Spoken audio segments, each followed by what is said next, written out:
Está começando mais um Conversa Paralelo, seu podcast preferido da Brasil Paralelo e semanal. E mais uma vez, essa semana estou aqui ao lado, vocês não vão adivinhar quem está do meu lado agora. Lara Brenner. Não, chocada estou. Caramba, meu que Deus surpresa. Já estava com saudade de você. Eu tô sempre com saudade de você, Lara. Boa noite, meu querido. Boa que bom noite, revê-lo. querida. Como é que você está? Preparada pra bomba. Gostei dessa... É de pelinhos, né? Isso, É achei porque o bonito, estúdio é elegante. tão frio. Obrigada, às ordens. E hoje a gente vai falar sobre o que, Lara? Sobre babado, confusão e gritaria. No esporte. No esporte. E trouxemos ninguém mais, ninguém menos que Diego Falcão, que é ex-preparador físico da seleção feminina de basquete. Ó, que história é essa? Muito boa noite, Diego. Boa noite, Arthur. Boa noite, Lara. Boa noite, Diego. Bem-vindo. Bem, é duro, né? Mas a vida é isso, a vida é cíclica, né? Como que foi esse bafafá, Diego? Conte pra nós, porque é ex-treinador. Bem, infelizmente aconteceram alguns episódios alguns casos que hoje a gente precisa e a gente não pode falar tudo que pensa, né? Que eu não concordo. Mas eu fiz um post no meu Instagram pessoal, não tem nada da empresa e não estava no momento de treino com a seleção, porque a seleção ela vive de etapas, né? Ninguém treina, não é uma seleção permanente. Ninguém treina 2, 3 meses. Nós vivemos por etapa. A gente não estava em etapa de treino, mesmo se estivesse, eu estaria apenas falando a minha posição, a minha opinião, que eu sempre falei, né? Deixar bem claro. Sou católico, apostólico romano, vivo o evangelho, pelo menos tento viver, né? Tento o caminho da santidade, né? E sempre fui pró-vida, sempre postei pró-vida, sempre. E eu fiz um post do padre Paulo Ricardo, que é um padre santo, um padre que eu admiro demais, que eu acompanho muito, fiz um repost dele, mandei, e ele falava que a vida deveria ser vivida e aceita em qualquer ocasião. Desde a concepção, né? Desde a concepção. E foi até um repost, não foi algo que você pegou e você escreveu? Não. Que me representa, tá? Claro. Deixar bem claro, me representa. É um repost que me representa. E depois eu fiz um post da Madre Teresa de Calcutá, e que ela falava que a terra que aceita o aborto não é uma terra feliz, nunca estará aberta para o amor. E não satisfeito, eu fiz o terceiro post, né? Que eu fiz a mãe do Cristiano Ronaldo falando que um médico convenceu ela a não fazer um aborto, porque ela já tinha tomado alguns remédios e não teve sucesso. E o médico convenceu ela a não fazer um aborto. E eu postei isso porque era o quarto filho dela, ela não tinha condições financeiras. E o quarto filho dela nasceu o Cristiano Ronaldo. E a gente já sabe o final da mudou a história, história da vida da família. Então, por isso, e entre outras coisas, eu acredito piamente na vida, sou pró-vida desde a concepção. E eu declarei isso no meu post. O que acontece? O esporte, ele é muito heterogêneo. Existe uma divergência cultural, social e religiosa muito grande, normal, principalmente num país como é o Brasil, um país totalmente democrático, né? Apenas, eu pensava que era, né? Mas, totalmente democrático. Heterogêneo a gente sabe que é. Demais, né? Mas, depois disso, a gente sabe também que existem muitas ideologias de interesse. Ideologia de interesse. No esporte, na política. E o esporte é muito fervoroso isso.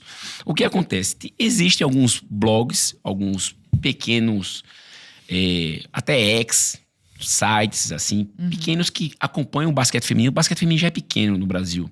É um nicho. É um nicho, assim, insignificante quase, né? Principalmente num período que vive o basquete feminino. E quando eu fiz esse post, existem essas ideologias de interesse que vai contra o que eu acredito piamente com meus valores, com minha fé, com o meu dia a dia, do que eu passo para minha filha, do que eu passo para minha família, do que eu passo para meus amigos, porque eu vivo, literalmente. E isso incomoda. Então, esses sites resolveram fomentar e distorcer completamente o meu post, que era pró-vida, falando e direcionando de forma negativa. O que acontece?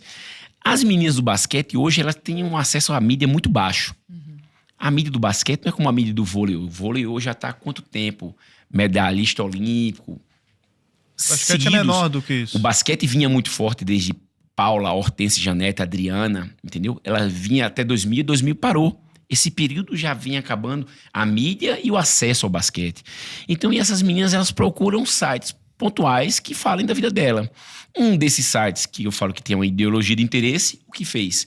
Fomentou distorcidamente a minha mensagem, que era pró-vida, e ele colocou o objetivo que ele queria, entendeu? Que não veio ao caso, porque para mim é insignificante. E as meninas morderam a isca. Eles fizeram uma pauta totalmente pró-vida, de uma pauta para uma pauta política, distorcendo completamente o que era a mensagem, e as meninas engoliram o que aconteceu. Aí, assim, é onde vem minha decepção. As meninas me conhecem, a gente estava num ciclo, no basquete feminino de 2019 até agora, 2024, e iríamos fazer mais 4 anos. Nossa, não era uma historinha. Crescendo. No basquete, na seleção, estou desde 2008, que eu tive o período masculino, nós fomos para a Olimpíada, e depois nós saímos e voltamos. Então, assim, já tem uma consistência, todo mundo me conhece. Assim, Não chegou agora. Exatamente. Não cheguei no basquete ontem. Todo mundo me conhece, o que eu prezo, quais são os meus valores, a forma que eu trabalho, entendeu? Sem falar do que a gente faz na vida, porque a gente fala na quadra da vida, mas a prioridade da quadra é uma variável só. Desempenho esportivo, profissionalismo. E eu falei que a intolerância ganhou do profissionalismo. Por quê? Porque a gente vinha num ciclo. Na verdade, pegamos o final do primeiro ciclo e o segundo ciclo olímpico, crescendo, a seleção desenvolvendo muito, uma geração muito boa que a gente vinha preparando para ser medalhista olímpico, e jogaram tudo fora por uma intolerância religiosa, entendeu? Então, assim, basicamente foi isso que aconteceu. E as meninas, quando viram o post, fomentaram de forma negativa meu nome, e foi a decepção, porque elas me conhecem, sabem o que eu falo, o que eu faço. Fomentaram o quê? Nas redes sociais? Redes sociais, nos stories dela, falando literalmente da minha pessoa. Falando de forma negativa, atacando mesmo.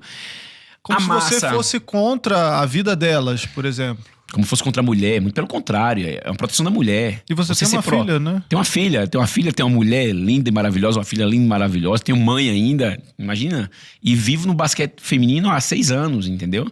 E muitas pautas que eu falo na vida, eu falo da mulher, protegendo a mulher. Muito pelo contrário, eu quero a proteção da mulher. E o esporte limpo e justo, é o que eu falo. E elas esqueceram tudo isso. Não, nenhuma. Para dizer nenhuma, 2 atletas me ligaram. 2 atletas mandaram mensagem, ó, te conheço, sei o que você faz. Uma falou, eu não concordo, até porque é lésbica e não é a favor do aborto, não é a favor da pró-vida, é a favor do aborto, da mulher ter a decisão dela. E eu respeito. Elas só precisam concordar que nós podemos discordar. E tá claro isso. Isso na sociedade, não só no basquete. O Brasil tem que ser assim. Entendeu? E depois Mas ela te atacou essa? Não. Pelo contrário. Essas 2 que me ligaram foram 2 pessoas que, pelo caráter, você já vê que me ligam. E as outras que me atacaram são pessoas próximas que me conhecem, mas me atacaram, fizeram a escolha dela, entendeu? E eu fiquei... Isso foi na quinta-feira. Da quinta para sexta, eu recebi muitas mensagens negativas. Por quê? Porque o site que ela postou e que fomenta essas fase negativa, essa informação totalmente distorcida, são pessoas que não concordam com o meu ponto de vista. Beleza. Mas fomentaram de uma forma dizendo que eu estava indo contra a mulher, que meu Instagram, cara, assim, recebeu uma mensagem e eu fazendo questão de responder todos. Olá, tudo bem? Fique com Deus, Nossa Senhora te abençoe. Eu acho que você entendeu o post errado, você não está entendendo o post certo. E eu fiz isso. Por quê? Porque é uma coisa que eu vivo. E eu sempre falo de Deus, assim, eu sempre... Sabendo que nosso meio é um meio totalmente heterogêneo e sabendo que nós somos minoria, principalmente no basquete feminino, nós somos minoria, eu sempre converso sobre isso. Quem quer conversar, com pessoas próximas ou não, e eu dou meu ponto de vista. Agora, eu não posso dar meu ponto de vista no seu Instagram foi fora da sua hora de trabalho. E elas podem dar o ponto de vista delas, então só serve... Se corrobora com a narrativa. Exatamente. Só pode ser a narrativa que elas formam. Eu não posso construir minha narrativa. Eu não posso dar o contraponto, porque assim, quando eu posto, eu não ataco ninguém. Mas eu dou o contraponto de alguma coisa. O contraponto é, reflita sobre isso. Eu sou pró-vida. Elas não são. Foi num momento bem polarizado, né, Diego? Que tava passando o projeto de lei lá. Isso, mas eu não falei hora nenhuma da PL. Nada, não falei na PL. Eu tenho minhas posições sobre a PL, entendeu? Na verdade, eu sou pró-vida, eu acredito desde a concepção você não pode abortar. Em nenhuma situação. E eu explico por quê. Porque eu tenho, casos na minha família, amigos que nasceram de uma violência sexual, que hoje são coordenadores de comunidade cristã, católica, que converte pessoas, que são muito... Eu tenho pessoas diretamente que me provaram que vale a pena viver, entendeu? Fora da minha família. Então, assim, é uma posição que eu tenho. E quando eu coloquei meu vídeo de posicionamento, eu fiz questão de colocar todos os posts, todos os anos, porque eu salvei todos os posts. Deu mais de 50 falando de Deus, falando de Nossa Senhora, que eu sou devoto de Nossa Senhora de Fátima, eu sou um católico. Não foi de agora. Desde 19, falando de aborto, que sou contra, pró-vida. Falei sempre. E eles, agora que pegaram como isca e elas engoliram, eles fomentaram. Aí, assim, da quinta pra sexta foi só a parte negativa. Mas eu falo sempre, quando você mexe com as coisas de Deus, as coisas de Deus são pesadas, são fortes. E quando eles falaram que iria me demitir, a gente que é do esporte tem a famosa rádio peão, né? A rádio peão é aquela galera que escuta o bafafá, já sabe que vai acontecer, mas não tem nada oficial. Mas todo mundo já sabe que vai sair. Então a rádio peão chegou, me falou, fez, pode ser demitido aí. Falaram com o José Neto, que é meu parceiro. A gente quer falar, inclusive, dele. Contribui com... Que, assim, vive o que eu vivo, é meu amigo, meu irmão. Só pra situar, ele é o treinador. Treinador da seleção brasileira. Que pediu, era, né? Hoje é o ex também. Ele pediu demissão 5 dias depois, por conta desse caso, né? Exatamente. Ele pediu demissão por tudo que fizeram comigo e pelos valores que ele tem, os valores da vida dele vai contra isso. Mas ele conversou com você antes? Ele falou que ia pedir demissão? Não, já ou ele sabia. te avisou? Neto é meu irmão. A gente trabalha 17 anos junto. Criamos um vínculo familiar pelo profissional. Começamos profissional, mas imagina, trabalhando 17 anos junto é um casamento, cara, né? Sim. É uma vida. Só contextualizando pro pessoal de casa que, sei lá, caiu de paraquedas e não sabe do que a gente está falando. Então, pessoal, o Diego Falcão, ele era preparador físico da seleção feminina de basquete. Ele foi demitido pela Confederação Brasileira, né, após a repercussão desse caso. Isso teve uma repercussão enorme. Gigantesca. A sua demissão. E aí o técnico, o José Alves Neto, ele pediu demissão, ele saiu da seleção feminina, da mesma seleção de basquete feminino, por conta disso, né? Exatamente. E como é que foi essa repercussão também? Isso também explodiu? Ele te ligou ali? Como é que Não, como me é ligou, que foi? ele conversou. Na verdade, quando a Rádio Peão começou a falar que nós iríamos ser demitidos, ele conversou com o presidente e o vice-presidente. E com a diretora, que é a Roseli Gustavo, que também estava... Foi quem me anunciou que eu estava demitido. Quando ele falou isso, ele fez, isso aí vocês estão indo para um caminho muito duro, porque não pode ser esse caminho. É uma intolerância religiosa, estão tirando minha liberdade de expressão, entendeu? Uma censura. E eu falei tudo isso pra ele. Ele fez, vocês estão indo pra um lado que não vai ser legal, vai dar ruim pra vocês. Porque, exatamente no ponto que nós falamos, só pode ser aceito um lado, um ponto de vista, o outro não pode ser aceito. Mas eu tô até curiosa. Ô, Diego, você foi chamado pela Roseli. É Roseli, né? A Roseli me ligou depois de quase 3 dias.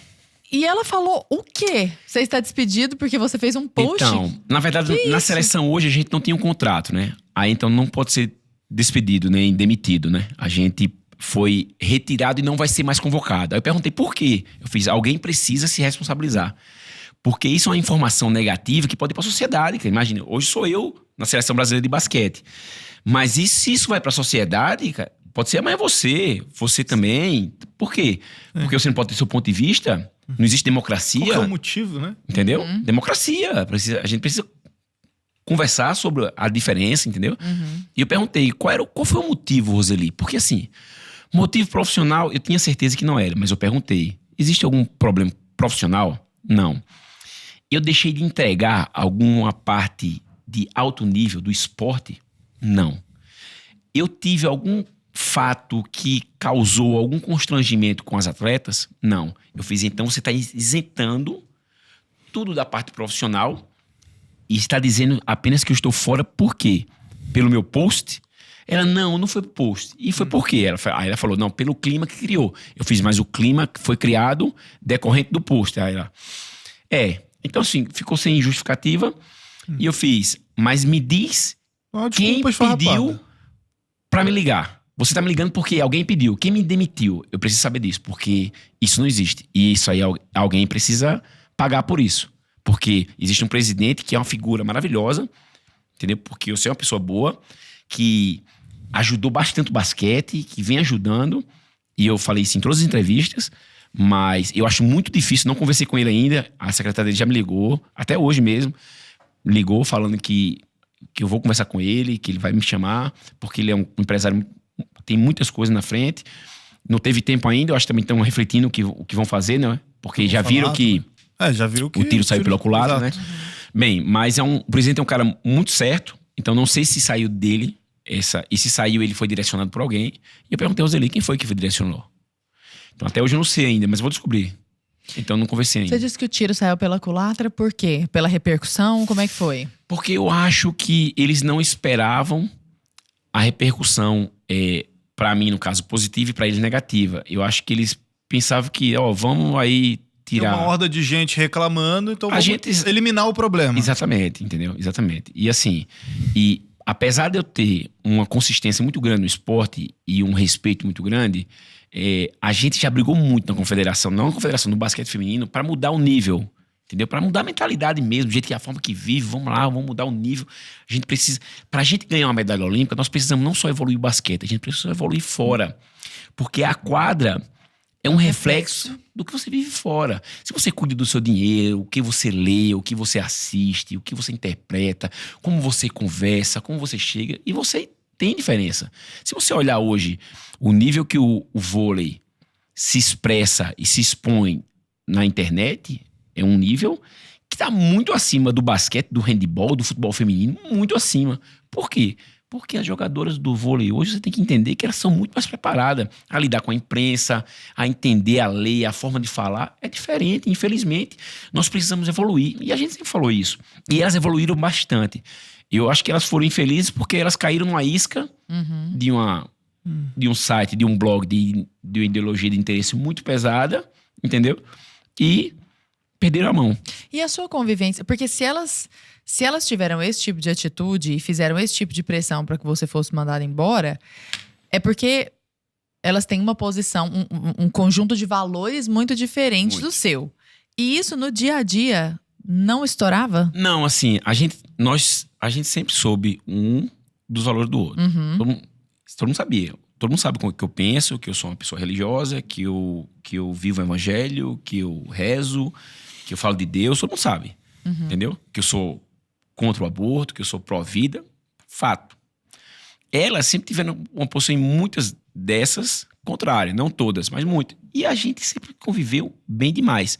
Sabendo que existia uma diferença social, política. Acabou. Perfeito. Entendeu? Mas o diferente sempre existiu. Mas assim, o que acontece é...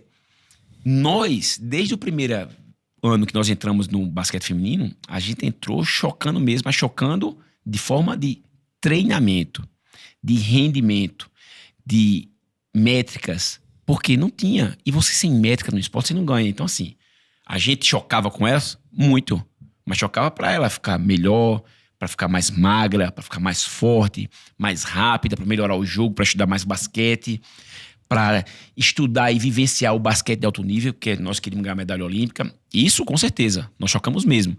E muitas vezes elas ficavam assustadas, mas porque a gente estava acostumado com alto nível. E provamos isso em tudo que nós fizemos, entendeu? A gente foi campeão sul-americano, foi bicampeão pan-americano depois de 28 anos. A gente ganhou a Copa América que o Brasil muito tempo não ganhava e os Estados Unidos não jogavam. Os Estados Unidos jogou e nós ganhamos, entendeu? Perdemos a vaga olímpica por um erro de sistema da FIBA, que depois eu vou explicar sobre isso nas minhas redes, porque isso ficou muito... Mudou o sistema de disputa, entendeu? Antes era continental, agora é mundial. E a gente, por um erro da FIBA, caiu num grupo da morte e as outras equipes que tinham um nível menor que o nosso caiu num grupo que tinha um nível baixo e classificaram para a Olimpíada. E a FIBA viu. A FIBA é a Federação Internacional do Basquete, né?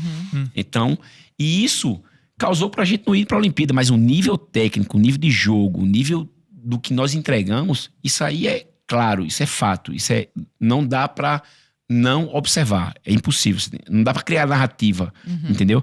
Mesmo perdendo o pré-mundial, mesmo não indo pro mundial, mas a gente tirou o basquete de um caos gigantesco para chegar no alto nível. Agora nós disputamos o pré-olímpico, nós disputamos no Pará, foi em fevereiro, nós perdemos a vaga olímpica, Sérvia, Austrália e Alemanha. A Austrália mais de 20 anos, sempre entre os 3 primeiros do basquete feminino. Sérvia é um país do basquete, o basquete é o primeiro esporte. A Alemanha é campeão mundial masculino e próxima sede do basquete mundial feminino. Ou seja, um grupo fortíssimo. Perdemos 3 jogos. E o último nós perdemos porque a gente precisava de pontos, mas tudo bem. Mas jogamos os 3, perdendo no último minuto, disputando pela última bola. Antigamente a gente sabia que ia perder de 30 a 40. Então, tecnicamente, não dá para discutir. Evoluiu muito. Esse ciclo agora que seria um ciclo maravilhoso. Perdemos a intolerância religiosa, ganhou do profissionalismo. O profissionalismo sempre existiu, muito reto, direto, com todos os deveres e poderes. Eu, como preparador físico, direcionando tudo que tinha como preparação física. Neto na parte técnica, com Vigil e Camargo. Todo mundo direcionando e cobrando. E cobrando mesmo. O esporte é isso. O esporte, se você não cobra, se você não tem métrica, você não vai ganhar. Então, assim, causamos algum distúrbio, algum estresse lá dentro? Com certeza. Positivo. Mas você falou de intolerância religiosa. Como é que a sua fé é vista dentro do esporte, assim? Você falou que tinha um convívio bom com as meninas, mas você enfrentava algum tipo de resistência? Não. Falar o que você falava? Não, todo mundo sabe que eu... Inclusive, assim, nós fizemos uma etapa de treinamento em Portugal, em novembro, antes do pré-olímpico. E eu fui a Fátima, até paguei uma promessa que eu tinha, que eu tava em dívida, paguei lá, mas todo mundo viu, entendeu? Todo mundo sabe que eu rezo, que eu frequento as missas, nunca tive problema nenhum. E sempre respeitei. Eu tenho pessoas do meu convívio, padrinho do meu casamento, pessoas que têm ateu, e eu convivo. Claro, eu tô sempre tentando converter, né? A conversão, isso é Deus. Tô sempre tentando converter e levar as pessoas, até porque eu já tive no outro lado. Eu já tive uma vida difícil. Eu já andei muito errado. Eu não sou... Essa é a versão final agora que eu tô. Não é a versão que iniciou o Diego Falcão. Diego Falcão que era... Já passou, já passei dessa fase. E por passar dessa fase que eu quero passar para elas. Financeiramente, culturalmente, da religião, parte espiritual, o que evoluiu na minha vida. E isso eu tenho como dever e até como trabalho mesmo, como uma coisa de Deus mesmo, de tentar passar. Mas é o exemplo que eu falo sempre. Eu não sei se vocês já tiveram, se vocês acreditam ou se vocês já tiveram um encontro com Deus, assim. Quando você sente Deus, é um negócio tão fantástico que quando você sente, e você está em qualquer lugar que seja, quando você sai, a primeira coisa que você quer fazer é falar para aquela pessoa o que você está sentindo. Você quer passar exatamente tudo que você está sentindo, porque é maravilhoso. Sabe quando é que você vai conseguir? Nunca. Você não vai conseguir. E você tenta falar, você tenta explicar por quê, você tenta fazer. É exatamente isso que acontece. Tudo que aconteceu na minha vida, eu tento passar porque eu quero que ela, no caso no basquete, ou quem são os meus amigos, sinta o que eu vivi na minha vida. Da onde eu saí, pra onde eu cheguei, pra onde eu tô indo, entendeu? E é isso que eu quero pros outros. Bem, e isso foi perdido. E da onde você saiu? Eu acho que já que, eu saí de você puxou um gancho, como é que você entrou no esporte? Então, eu sempre fui de esporte. Eu sou nascido e criado em João Pessoa, na Paraíba, né? Cidade linda, maravilhosa, mas que não tem uma cultura esportiva. Então, eu sempre joguei, sempre gostei de esporte, porque meu pai também, que já é falecido, adorava esporte, eu tive uma referência de esporte a vida toda. Então, eu queria ser atleta, eu queria jogar uma Olimpíada, queria ganhar uma medalha jogando, mas eu não nasci com esse talento para isso, entendeu? Quando eu vi que eu não ia ter esse talento, por mais que eu treinasse, por mais que eu gostasse de tudo, eu vou estudar para ser. Então, quando eu me formei, quando eu comecei a fazer educação física, em João Pessoa, eu vou terminar a educação física, vou para São Paulo, vou estudar fisiologia do exercício, vou trabalhar com alto nível, vou para a seleção brasileira, vou para a minha Olimpíada e vou ganhar minha medalha de ouro olímpica. Isso, eu tô falando há mais de 20 anos eu falei isso. Entendeu? E eu só não consegui minha medalha olímpica ainda, o resto eu já consegui. Sabe? E minha medalha olímpica era um sonho que eu tinha com basquete feminino. É parte do meu sonho. E quando cortam, me tiram por uma censura, tiraram meu sonho. Beleza, vou tentar com outra coisa, vou tentar de outra forma.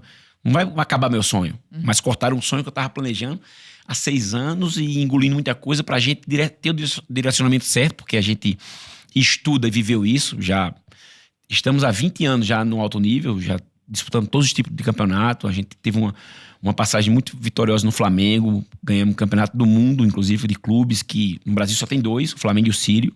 Então, assim, a A gente já andamos já em todos os níveis do alto nível, entendeu? E a gente queria contribuir, estava contribuindo com o basquete feminino. E você sair assim, largar, na verdade, 2 ciclos, quase 3, um final de 1 e mais 2, por uma opinião, por uma liberdade de expressão. Pois é. E como é que ficou o time? Porque você saiu, o técnico Alves saiu. E aí? Agora é ema, né? Agora eles vão ter que contratar outro técnico. Nem você nem ele foram substituídos ainda. Ainda não. Mas haverá uma competição agora, que é o pré-mundial, que vai ser em Ruanda. E eles vão ter que definir alguém. Aproveitando que a gente estava falando dos técnicos, os outros técnicos e preparadores, eles se solidarizaram, eles falaram alguma coisa? Como é que ficou essa situação? Então, assim, alguns pronunciaram, outros não também. Porque tem muita gente que não quer entrar nessa parte, na briga, né? E eu respeito total. Então, assim, os assistentes saíram, o técnico saiu, foi Neto que pronunciou. Os assistentes saíram. O coach, que é o treinador mental, saiu também. Saiu todo mundo, praticamente. Então, assim, na verdade, quem fazia o planejamento, quem direcionava, eu, José Neto e Vigio, que era assistente, com Camargo. Essas 4 pessoas. Todos saíram. Eu e José Neto, a gente trabalha junto há 17 anos, a gente meio que encabeçava o direcionamento. Vigio e Camargo foi o que nós agregamos para o basquete feminino e que está com a gente desde 2019. Fazendo todo o direcionamento também, junto, até porque a gente não conhecia o basquete feminino. Nós conhecemos o basquete feminino por causa deles, entendeu? E aí que a gente foi adaptando, mas saiu todo mundo. E houve algum arrependimento por parte das próprias jogadoras mesmo, depois dessa repercussão toda? Elas, cara, perdemos nosso time aqui, perdemos os técnicos, os profissionais, todo mundo que estava com a gente desde 2000, vai ter que começar tudo do zero um caminho que vocês estavam já trilhando e estavam melhorando. Verdadeiramente, eu não sei se elas têm essa ideia, entendeu? Esse remorso. Eu acho que algumas podem até achar muito bom, porque às vezes a gente exigia demais. Com certeza a maioria vai achar ruim, porque sabe o quanto o basquete feminino evoluiu. Mas nunca vão declarar isso. E pra gente também, assim, isso já é página virada. Pra mim já foi. O basquete feminino pra mim acabou. A Hortência, a Paula, a Janete... A Paula esteve com a gente e saiu porque também não concordava com muita coisa e saiu. Paula, pessoa maravilhosa. A Hortência, eu nunca trabalhei com a Hortência, conheço. Gente boníssima, mas não conheço, assim, não trabalhei junto. Mas não falaram também do caso? Não, porque isso é uma briga sim. Cara, ninguém quer entrar numa briga, né? Mas a gente tem uma briga, eu quero entrar na briga. Sim. Ninguém quer entrar na briga. Já saíram né? há um tempo também. Já saiu. Hortência teve o ciclo dela na seleção. Paula entrou, discordava de algumas coisas, saiu também. E nós estávamos lá na guerra, porque nós somos da quadra. E agora sair, vamos ter que mudar nosso planejamento, fazer o quê? Não sei. Cada um tem sua vida agora, mas assim. Realmente perderam 6 anos de trabalho. Porque vai mudar tudo. Quando muda a referência, esporte é referência. Quando você muda a referência, você muda todo um trabalho, todo um direcionamento que já estava sendo feito. Entendeu? É uma pena. Não é pra falar que seja inaugural, né, Diego? Porque o Maurício foi cancelado há um tempo. Vôlei, hoje é deputado, Maurício do vôlei, exato. Porque fez um post também lamentando que o próximo... O motivo do negócio, que o próximo super-homem, personagem, fosse ser bissexual. Deixa o rapaz ter a opinião dele. O que isso tem a ver? Cada um do jeito que quer, né? Não, é uma coisa muito impressionante. E falando do Maurício, ele me ligou. Conversei com ele bastante, até porque ele passou exatamente pelo que eu passei, né? É uma loucura. Sim. Assim, eu em 3 dias eu dormi 3 horas, pra você ter ideia como é que é uma loucura. É um negócio que assim... Você tá no olho do furacão. Não, total. E olha que assim, eu tenho uma cabeça muito boa, sou um cara muito tranquilo. E sei o que eu faço, tenho minhas responsabilidades, sei o que eu posto, qual é o impacto que tem. Mato no peito e vou, porque eu tenho minhas convicções muito claras, entendeu? E o Maurício, eu liguei pra ele pra dizer, cara, velho, que loucura é essa? Porque todo mundo te liga, fica todo mundo querendo uma oportunidade de alguma coisa, fica muita gente falando que... querendo criar oportunidade. E assim, eu não tenho pretensão nenhuma política, zero. Eu gosto, leio, estudo, quero cada vez mais ficar mais esclarecido sobre a política. Mas eu deixei bem claro, eu não quero ser... Você foi cooptado também, né? Não, muita gente conversou, todo mundo. E eu liguei pra ele, pra Maurício, pra saber assim, cara, e aí, como é que é isso aí? E ele me contou a experiência dele, como é que foi, me ajudou demais. Um cara super íntegro, um cara honesto, um cara que é muito bem falado no esporte, sabe? Um cara que tem um posicionamento que eu tenho também, de vida. Então me ajudou demais. E tudo isso que ele me falou me blindou bastante em silenciar. Então, pode olhar, meus posts eles demoraram 5 dias pra acontecer. Por quê? Porque eu tava sabendo, queria saber o que ia acontecer, quem iria falar. Eu queria ter o discernimento. Rezei bastante pra entender o que é que Deus queria que eu fizesse, qual é o posicionamento que eu tenho que ter. Porque eu sei que eu tenho alguns posicionamentos fortes. Beleza, mas é o meu posicionamento, entendeu? Eu vivo isso. Tá? E eu tenho minhas justificativas pra isso, sabe? Mas... É engraçado falar, né? Eu tenho posicionamentos fortes, eu defendo a vida. Cara... Não é uma loucura? E como, o que eu fico mais impressionada é como as pessoas se sentem à vontade pra defender a morte. E a pessoa não pode se sentir à vontade pra defender a vida. É uma coisa muito louca, Mas, né? eu acho que muito disso, e é por isso que eu falo bastante, muito disso é por desconhecimento. Muita gente defende o aborto. Assim, eu já converti, cara, não sei nem quantas pessoas, assim. Porque Que não sabe nem como é o procedimento. não sabe nem quais são as leis, não entende nem qual é o processo, não entende nem o que pode ser feito, nem como pode realizar. É desconhecimento mesmo. Agora, inclusive, eu vinha pra cá, tava vindo, e vinha conversar sobre isso. E a mulher que me trouxe, ela falou, não, mas tem algumas coisas, eu vim falando sobre o caso, a gente tocou no assunto, porque eu sempre toco, né? Mas ela te reconheceu? Não, a gente conversou sobre o assunto, Aí eu falei, não, vai lá, mas tem algumas coisas, eu fiz, mas essas coisas são assim, precisa explicar, né? Aí lá, é verdade, né?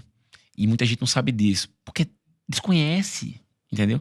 Desconhece que quando você fala assim, quando você fala assim, com 12 semanas não é uma vida. Cara, 12 semanas isso aqui, ó. Já é uma vida isso aqui. 12 semanas, ó. Deixa eu mostrar. 12 semanas. É uma mini pessoinha, né? Tem tudo aí. 12 semanas. E a gente tá discutindo de 22 semanas, que é Não sei se vai aparecer na câmera. o quíntuplo disso aí. Aham. Tinha aqui, ó. Cresce muito de 12 Tinha para aqui 22. no branco, ó, da minha camisa aqui, ó. Pra ver. 12 semanas. E já tá tudo formado. Tudo formado. Então, assim, eu sou pró-vida desde a concepção. É o jeito que eu penso, não é só as leis do Brasil assim. Mas tudo bem, cada um tem sua justificativa e a gente vai conversar. Mas, bem, eu fico indignado, mas tento argumentar do jeito que vocês falam e de vocês ficaram também. Ô, Diego, você tem outras posições também que são polêmicas, mas que certamente beneficiavam as suas jogadoras, as suas meninas lá do time. Por exemplo, você se posiciona veementemente contra trans no esporte. Homens biológicos que, né, se passam por mulheres e entram no esporte e as mulheres têm que engolir aquilo de maneira silenciosa. Como que é a sua posição com relação a isso e como você vê esse cenário hoje em dia? Não, eu posto... Eu esqueci de falar no começo, mas eu posto bastante sobre isso. Porque eu sou 100% contra. Porque, fisiologicamente falando, é uma luta impossível. Não existe condições de uma mulher comparar com um homem. Eu até cito o exemplo. Houve um nadador, eu esqueci o nome dele agora, que eu sempre posto. Eu sei qual é esse caso. Ele no ranking americano... Lia. Isso, acho que é isso. Né? Lia Thomas. Lia Thomas. É, porque eu li o nome, não sei o nome masculino ou feminino. Thomas, Bem, X. Lia Thomas é o que adotou, né? Ele era num ranking, eu acho que era o 445, 490. Lia Thomas, é isso mesmo. 400 e alguma coisa do ranking masculino. Ele se transformou trans, foi pro feminino, bateu todos os recordes e primeiro no feminino. É impossível. Gente, então, assim... Óbvio, né? Fisiologicamente falando, sou contra. Eu acho que, assim, não sou contra os trans. Cada um tem o livre-arbítrio de fazer o que quiser, entendeu? Eu tenho meus direcionamentos, entendeu? Que não vem ao caso, mas eu tenho. Se eu sou contra, porque eu sou contra. Mas eu acho assim, se o trans quer disputar uma Olimpíada, faça uma Olimpíada trans. Né? Acabou. Essa Lia tá, inclusive, enfrentando aí algumas questões judiciais porque estão querendo proibir, assim, eu acho que justamente, mas vai ter né? Nunca. E é importante frisar, quando eu falei, assim, quando eu comecei a postar justamente esse caso no Instagram, vocês estão loucos? Quando eu faço esse post, qual é a mensagem que eu mando? É uma mensagem em favor das mulheres. Óbvio. 100%. Sabe por quê? Porque imagina LeBron James, se ele quer ser trans hoje. Se LeBron James se transforma em uma trans, ele vai pegar a bola e vai fazer 200 pontos em um tempo, Sabe assim, é impossível marcar LeBron James. É quase impossível um homem marcar LeBron James. Imagina se ele transforma um trans. Sim. Você não pode competir, entendeu? Tudo bem, eu tô explicando aqui um desvio padrão 3. Sim. Ponto. Mas para deixar claro. Sim. E quando eu fiz os primeiros posts sobre o homem, principalmente o homem trans, né? É porque o inverso não existe. O inverso você não vai ver que vai apanhar de todo O jeito. inverso é uma mulher interessante que, isso. que vira um homem pra competir com os homens. Isso você não vai ver. Isso tem outras coisas também, né? Mas tudo bem. Aí não vai. Mas vamos falar do homem que se transforma numa mulher para competir com as mulheres. Eu tô protegendo 100% das mulheres. E quando eu fiz os primeiros posts, sabe quando você posta e sabe que houve uma leitura do meio das ideologias de interesse, dizendo assim, contra a mulher, contra o LGBTQI+. Não tem nada a ver. Não tem nada a ver. Estão querendo distorcer uma informação que não tem nada a ver. A mensagem é justamente o contrário. Cara, eu sou pró-mulher, 100%. Você é Porque tido como transfóbico. se liberar o trans disputar com mulher, não haverá Vai dar pra condições nenhuma da mulher disputar com trans. Haverá todos os recordes vão passar batidos, Aqui fácil. no Brasil a gente tem o caso da jogadora de vôlei, Tiffany, né? A Tiffany. Até na época o Bernardinho, que ele foi inclusive cancelado e ele teve que pedir desculpa publicamente porque ele viu que, cara, era impossível. Ele falou, pô, uma mulher é foda. Não, um homem. Ele falou, pô, um homem é foda. Foi a expressão que ele Foi isso comentou, mesmo. depois ele teve que pedir desculpa porque ele viu que não tinha Não. essa questão de comparação. A gente trouxe, inclusive, a Ana Paula Henkel. Tem um episódio, um dos primeiros, né, Lara? Nossa, aqui do Conversa. Que foi Muito maravilhoso, né? Sobre Conversa isso. paralela com a Ana Paula Henkel. Eu convido todos a assistirem Sobre depois, trans onde e ela esporte. mostra Só sobre isso. de fato essas questões fisiológicas. Cara, tipo, Possível. começa desde a ossada, Possível. do tamanho do pulmão, do tamanho do coração. Corpo é corpo Eles de respiram homem. melhor, eles pulam mais Tudo. alto, eles são mais fortes, eles correm mais. Não tem Tudo. como. E assim, o Bernardinho, ele pagou o preço porque pra ela estar jogando, né? Tem que falar ela, né? Pra ela estar jogando no vôlei feminino, ela está jogando por quê? Porque alguém liberou pra ela jogar. O problema não é Bernardinho, o problema é quem liberou ela pra jogar. Porque é desumano a Mas as competição. próprias jogadoras, tem muitas que concordam com isso. Não tem muitas Por que, claro, desconhecimento. tem muitas que discordam e falam, Exato. putz, é impossível competir. Sabe quando é que vai começar a se contrariar bastante, Arthur? Quando começar a perder O vaga... emprego. Claro! Começar a perder o emprego quanto salário. Por exemplo, a jogadora de vôlei hoje tem um teto salarial muito bom. Assim, acima de qualquer CEO, acho, no Brasil. Paga muito bem. No vôlei é um esporte que paga muito bem. Se ela começar a perder o salário dela porque existem trans entrando no lugar dela, ela vai dizer, cara, isso é uma competição injusta, porque não dá pra competir. Não dá. E voltando a falar do caso do Bernardinho, o Bernardinho ele foi culpado porque alguém deixou ela jogar. O problema não é, porque a comparação é impossível. Não dá pra você comparar uma mulher trans jogando com uma mulher normal. É impossível. E falando da Ana Paula foi uma pessoa maravilhosa que me ligou, assim, que esteve comigo muito no meio do furacão. Até mandar um abraço pra ela. E assim, uma pessoa... Ela é incrível. Caráter maravilhoso, uma pessoa doce, leve, do bem, né? Então, um beijão, Ana. Obrigado por tudo. E eu conversei com ela, eu tenho que falar isso aqui pra ela. Que legal. O Diego, em 2020, como é que é o nome dele? Jonathan Isaac se recusou num jogo do Orlando Magic. Ele é do Orlando Magic, né? Até esqueci contra quem que foi aquele jogo. A gente olhou e esqueci. Não vou lembrar agora. Também vou não precisar. me lembro. Brooklyn, sei lá. Ele se recusou a se ajoelhar e se recusou a usar uma camiseta do Black Lives Matter. E ele sendo negro. Porque ele falou que só se ajoelha perante Cristo. Que ele não acha que ele seja o caminho, sabe? Esse tipo de discurso. Ele falou, cara, perante Cristo somos todos pecadores, o evangelho atende a todos, então não preciso ficar me curvando aqui. Estava em voga ali a questão do George Floyd e tudo mais. Então esse tipo de contexto como esse pelo qual você está passando já começou há um tempo. Você acha que isso está se tornando cada vez mais acirrado dentro do esporte, que era para ser um pouco mais objetivo, assim, né? É porque, assim, o esporte, ele é um reflexo do que passa na política, né? Fato. A sociedade, o esporte é reflexo. Então, assim, o Brasil assiste o quê? Futebol. A sociedade gosta de futebol. Os jogadores de futebol são bem valorizados. Então, assim, tudo que tem força na sociedade começa a ter força no esporte, porque, assim, O esporte é uma fórmula de você chegar muito fácil, primeiro, no povão, que tem uma transmissão direta e genuína muito rápida, entendeu? Então, tudo que reverbera na sociedade passa no esporte, entendeu? Passa, tudo. Seja política, seja religiosa, social, então tudo passa no esporte. Ele assim, é muito claro, né?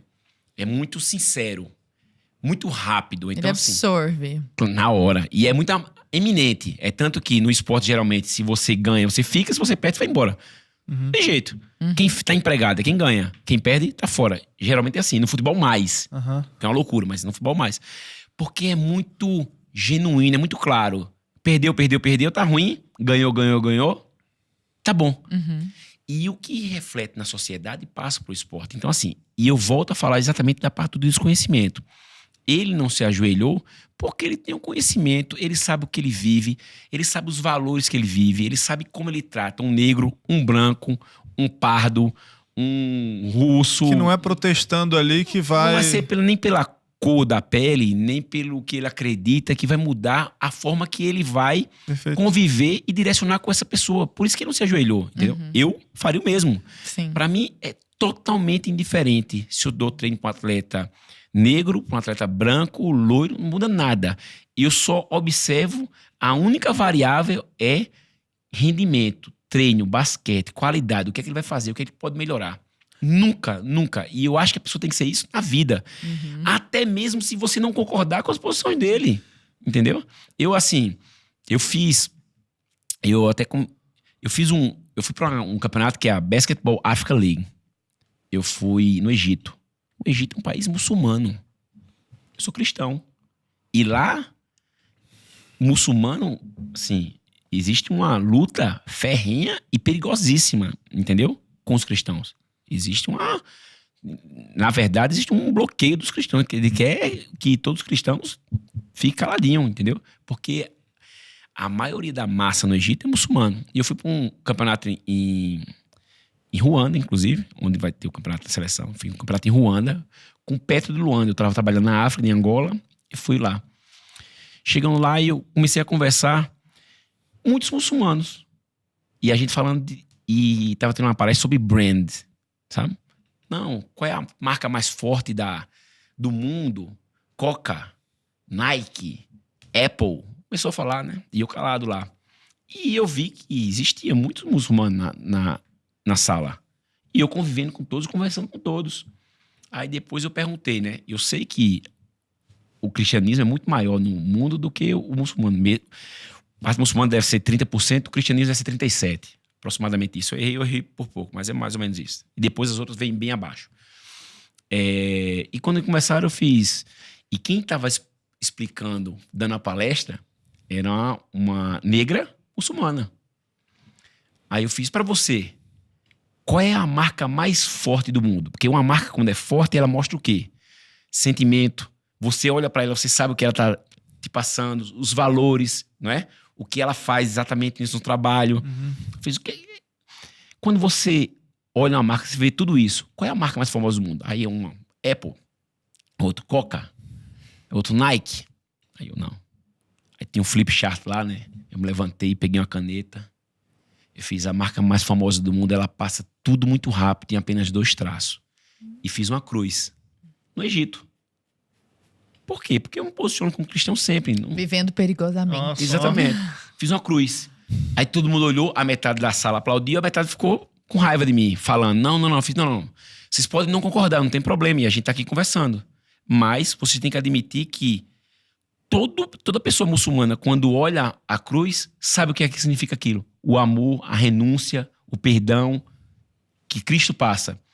Aí eu perguntei, mas o mundo não sabe qual é o simbolismo do muçulmano. Qual é o símbolo do muçulmano, você sabe? Você sabe, Lara? Quase ninguém sabe. É uma meia-lua com uma estrela. Mas o cristianismo todo mundo sabe. Eu fiz isso no Egito. Falando, convivendo com pessoas completamente diferentes, num país hostil, diferente. Eu fiz isso. Coloquei. Não, mas eu tô falando você sabe que você nunca mais vai voltar lá, né? Também não.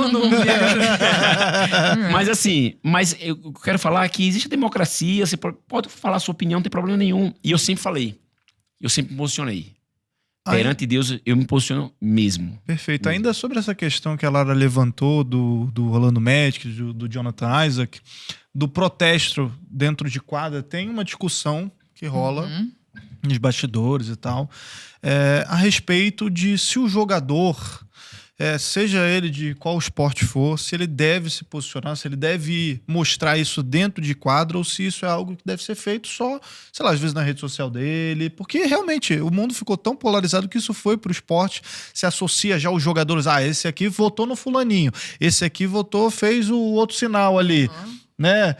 E aí tem, inclusive, essa questão de idolatria, às vezes, em alguns jogadores, algumas figuras, por conta desse condicionamento aí político, dessas posições. Você acha o quê? Você acha, do teu ponto de vista de preparador... Democracia sempre. Mas você acha que o cara ele pode ir no meio da quadra se ele quiser... deixar o outro fazer, tudo bem. Agora, como ele vai fazer, aí é um problema técnico-tático. Se vai atrapalhar o jogo em si, aí já é outra coisa. Como ele vai se manifestar... problema dele. Você não é contra, sei lá, o cara fez um gol, ele faz ou a arminha do Bolsonaro ou o L do Lula, tanto faz. Respeita a opinião de todo mundo. Se eu for contra, eu vou estar exatamente... Mesmo que isso polarize o esporte. Com respeito, Aham. com democracia, respeito, sem censura, porque se eu falar que não, eu sou contra, eu tô literalmente indo contra o meu caso. Sim, perfeito. Eu só quero falar o que eu penso. Não posso falar o que eu penso? Eu não Só sei que se você estaria falou indo fora. isso. Eu não sei se Você falou estaria indo fora. contra o seu caso, porque esse seria um caso assim extremo de polarização, né? Fazer arminha ou fazer um L. Isso aí a gente tá falando... Dentro Eu do tô campo, trazendo pro no contexto momento brasileiro. do- Uma loucura muito grande, né? Tô trazendo pra esse contexto.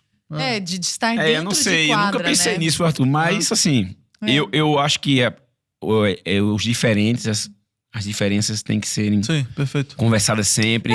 Por exemplo, há vários jogadores que antes de entrar em quadra fazem o sinal da cruz, ou que carregam uma imagem na chuteira. Já viu que às vezes aproxima, o cara tem... Ou então tem coisas mais ostensivas, do tipo tatuagem, por exemplo. Como que você vai fazer isso, né? Pra poder entrar em quadra. Exato. Mas que não, durante o jogo, fazem manifestações ostensivas, assim, Eu se acho que não aproveitando atrapalha o daquele jogo. momento, sabe? Só Eu Tem penso um muito. caso que contextualizar. eu acho interessante, que eu até anotei aqui, que eu queria trazer pro pessoal de casa, caso vocês também não conheçam, que é sobre o treinador do Boston Celtics, né? Que é o Joe Joe Mazzulla. Mazzulla, que ele, de fato, ele não tem medo de mostrar a fé católica dele, né? Inclusive, É um ele Diego dá... Falcão dos Estados Unidos.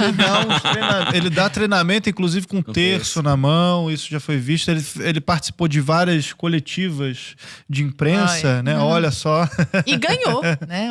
E o Boston Já ganhei Celtics... bastante também. O Boston Celtics, ele ganhou agora, recentemente, né? ganhou. E ele falou que eles viajariam, se ganhassem, para Jerusalém. Caminharemos de Jericó a Jerusalém. Ele foi também perguntado, foram duas passagens rápidas aqui para o pessoal de casa saber, que ele foi perguntado por um repórter como ele se sentia sendo a primeira vez desde 1975 que dois treinadores negros se enfrentam na final da competição. Aí ele disse, né? Eu me pergunto quantos deles foram treinadores cristãos. Gerou um desconforto terrível lá na sala. E uma outra vez lá em 2022, que ele foi perguntado, ele estava lá num campeonato e Essa tal. foi muito boa. Ele foi perguntado se ele já teve a oportunidade de conhecer a família real, né? E como foi ter a presença deles no jogo. E aí ele respondeu assim, meio incrédulo. Quem? Jesus, Maria e José?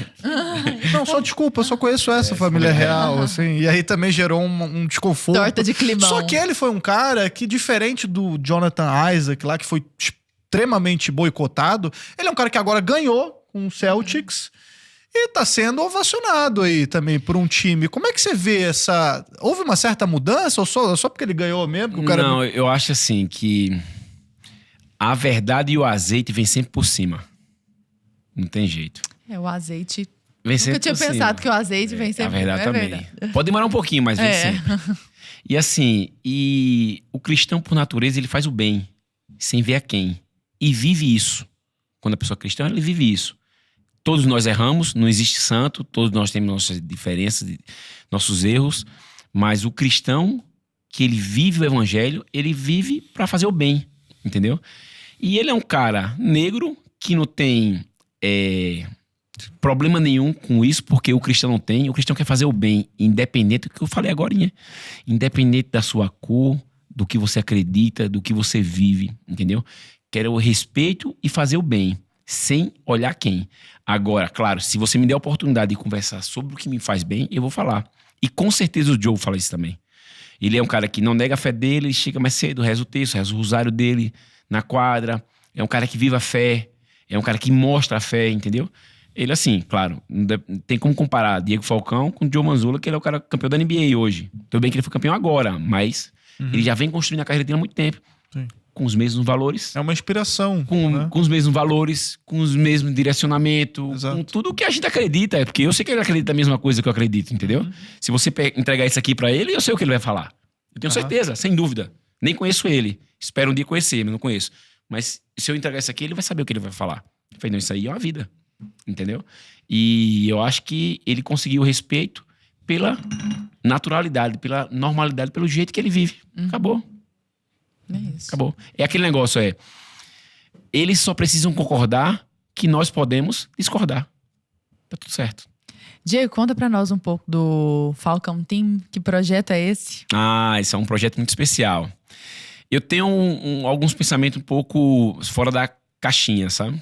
E eu acho que o atleta brasileiro ele treina muito pouco. Porque nós não temos grandes referências de esporte. A referência que nós temos no esporte é vôlei feminino, é o MMA, pela família Gracie, é o futebol, que trouxe muitas características assim, difíceis para o esporte, como o chinelinho, o jeito, a boleiragem, né? E eu acho que falta muita referência de grandes atletas no Brasil. O Brasil tem grandes atletas, mas assim, da média, saber o que precisa ser feito. E é muito do que a gente vive, eu e José Neto. Treinar mais, se dedicar mais, estudar mais. Alta performance. Alta performance. Métrica, saber o que você precisa fazer para chegar no alto nível. Existe para tudo isso.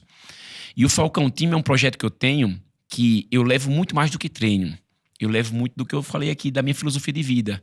Do que eu mudei. Do que eu mudei minha mentalidade, tanto financeira, como minha mentalidade de vida. Como mudar a ambiência. Você mudar do local que você... Porque eu acredito piamente que é muito difícil não é chegar onde a gente chegou. É muito difícil. Mas é muito difícil chegar onde nós chegamos, saindo onde nós saímos. Entendeu? É difícil demais. Você, assim... Por exemplo, eu saí de João Pessoa, uma cidade sem cultura esportiva. Você nasce em São Paulo, já tem uma cultura esportiva. Você já tá melhor que eu. Entendeu? Então, assim... Essa mudança, tanto do esporte, como financeira, como mudar o ambiente, você mudar o lugar onde você sair, você mudar seus hábitos alimentares, você mudar o nível de treino, você gostar de sofrer, porque no esporte é isso. A dor é o caminho.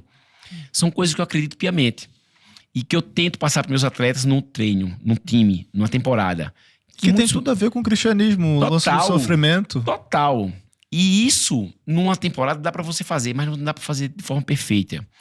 E eu criei o Falcão Team por quê? Porque eu pego esse período de 3, 4 meses de umas férias, que é uma transição dos atletas, e eu faço um período de treino off-season dele, fora da temporada, com eles de forma individual. Treinando tudo do jeito que eu penso, como eu penso, fazendo o que eu acho. Acordar cedo, correr cedo, dormir melhor, se desgastar mais com algumas coisas que eu tenho do treinamento. Porque eu acredito que só você... renunciando um pouco da sua vida e fazendo o que você tem que ser feito, que você muda o nível. E eu tenho tido resultados, assim, significativos, muito interessantes, que muda a vida do atleta. Não só a vida desportiva, mas a vida dele, assim, não juntei dinheiro, hoje eu junto dinheiro. Eu não... eu tava pensando em casar, não sabia, e eu falo assim, cara, casa na igreja, faz o sacramento do matrimônio, que é a melhor coisa que você vai ter na sua vida, a bênção de Deus, você casar com uma mulher boa, feliz. E eu passo do que eu vivenciei, entendeu? E por isso que eu falo que é uma filosofia Falcão Team, que é uma pré-temporada. Em resumo, é isso. Muito bacana. Pô, foi maravilhoso isso aqui, Incrível. né, Lara? Muito bom Que bate-papo. obrigado. Que bom poder esclarecer essas questões sob a ótica dele, né? Ter a oportunidade de ouvir Agora você. eu quero saber daqui pra frente, o que ele vai fazer, quais são os planos pro futuro? Isso aí já estava bem desenhado já. Eu, como falei pra vocês, eu nasci numa família classe média baixa, né? E tive que trabalhar muito cedo, vim pra São Paulo muito cedo, sozinho, né?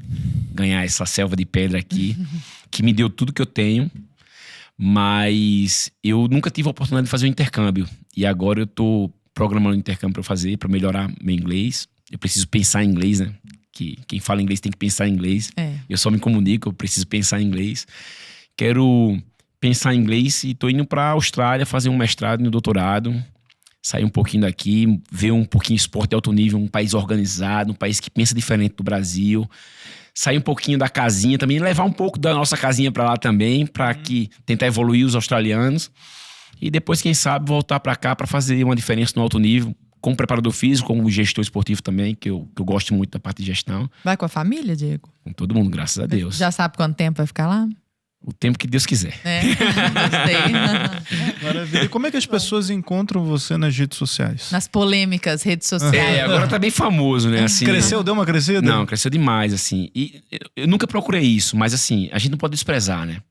A nossa voz, que era muito forte internamente no basquete e no esporte, no meio nível esportivo, ela agora tá fomentando aí pra 340, 350, não sei nem quantos seguidores eu tenho. Eu também sou um pouco desencanado com isso, mas 350 mil pessoas. Eu tinha 11.200, 12 mil, alguma coisa assim. Caramba, cresceu Não, foi- mais de 300 mil pessoas. Foi um absurdo. Mas 340, 350, não sei. Deixa eu olhar aqui. 342. 342 mil pessoas agora.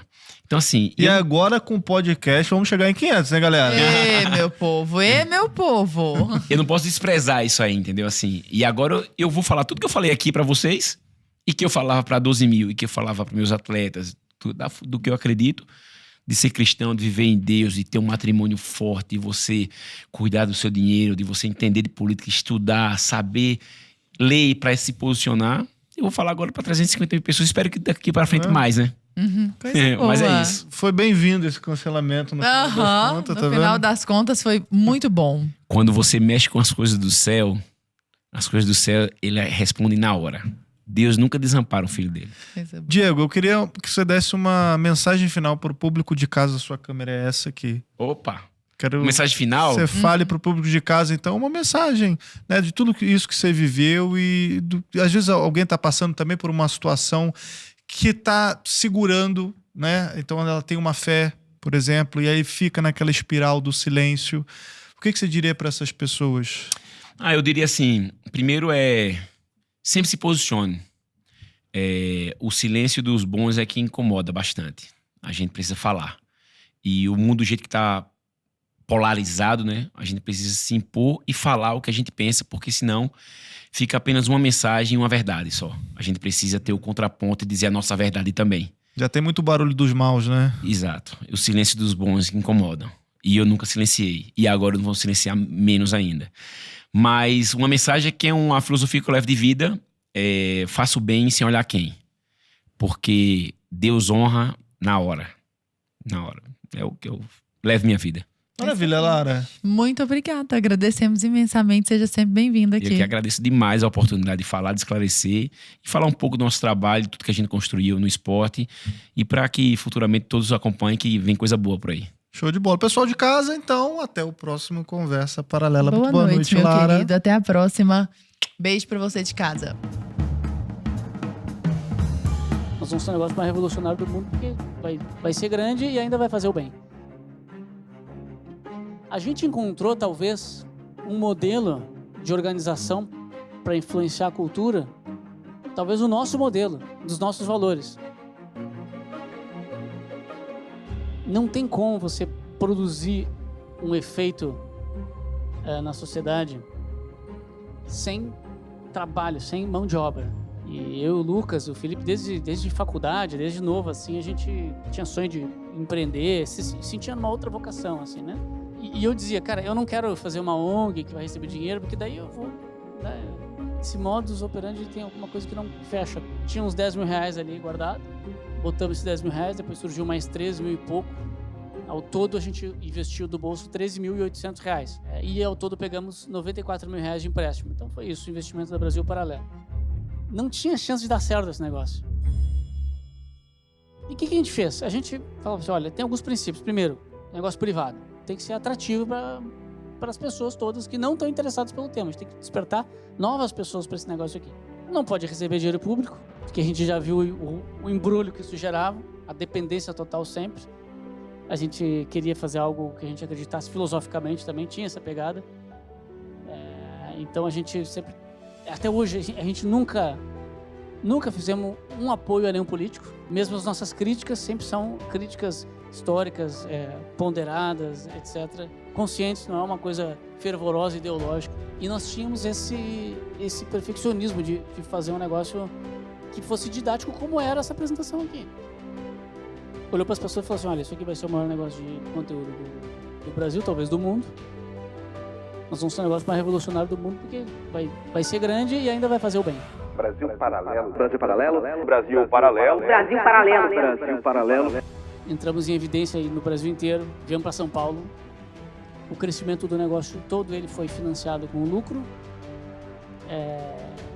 Nunca tivemos nenhuma rodada de investimento, nunca tivemos nenhum fundo interessado, nada.